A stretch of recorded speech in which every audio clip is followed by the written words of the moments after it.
31/12/2023 من داخل سجن بئر الغنم. معنا هنا أعداد هائلة من الناس، تقريبا ما يتجاوز العدد 2000 شخص من كافة جنسيات العالم: اثيوبيا، نيجيريا، تشاد، سوريا، مصر، تونس، المغرب، بنغلاديش، باكستان. من كافة جنسيات العالم يتم حجز الأشخاص هنا للتجارة بهم، لبيعهم لأهاليهم بمبالغ زهيدة 2000 و3 و4000 دولار. والعدد ضخم جدا، لا يوجد مكان للنوم. كما ترون الآن لا يوجد مكان للنوم أو للجلوس. تجاوز 500. نتعرض في هذا السجن إلى الكثير من الإهانة والضرب والشتم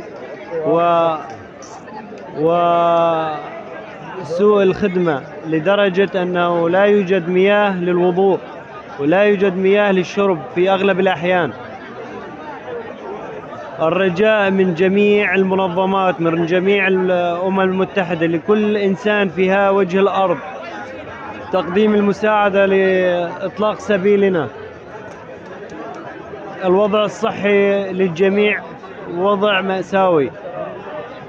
نحن موجودين الآن في بيت من بيوت الدجاج.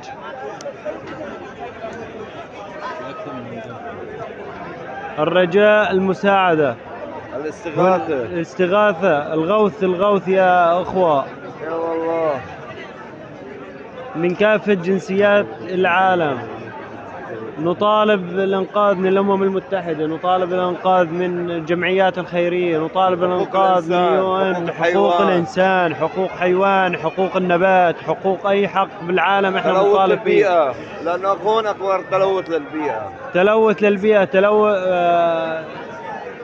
أي هنا كثير من الأشخاص، يوجد نساء، يوجد كثير من الأشخاص الذين يعانون من أمراض زمنية صعبة، مثل السكر، مثل الضغط، مثل القولون، مثل الجرب منتشر بيننا، وقمل الملابس. نعاني من كثير من الأشياء الصعبة هنا. الرجال الإسراع في إنقاذنا.